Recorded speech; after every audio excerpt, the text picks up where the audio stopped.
Today I'm sharing a secret weapon God gave us to fight the enemy's attacks. Stay till the end to learn how self-control is actually a spiritual defense. Proverbs 25:28 says, like a city whose walls are broken through is a person who lacks self-control.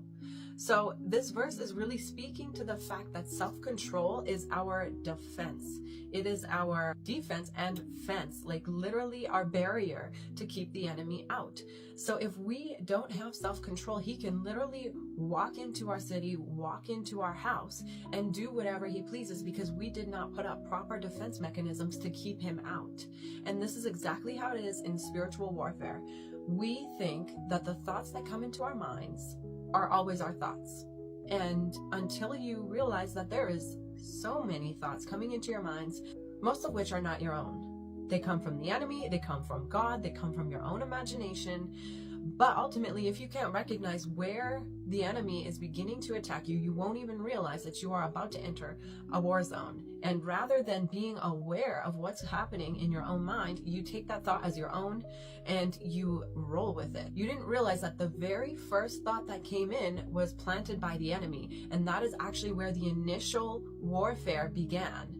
But you did not have the self-control to recognize it and to either engage in battle by using the full armor of God or shut it down through your self-control and look the other way. So instead, you let those thoughts roll in, and without realizing it, you surrendered to the battle that began in your mind. And this is why it is so easy for the devil to win these battles, because we don't even know we're in the battle. And it's not really that obvious until you begin to recognize what sort of thoughts he brings to you. What thoughts does God bring to you? And you can realize that you have a decision at all times. Do I want to believe what the enemy is saying, or do I want to believe what God is saying? Because if I take in what the enemy is saying, even though I think it's my own thought, it's still a lie and it still goes against the word of God. And now, because you decided to believe a lie that came from the enemy, even though it seemed like it was your own thought, you have given the enemy a foothold into your mind, into your life, into that situation.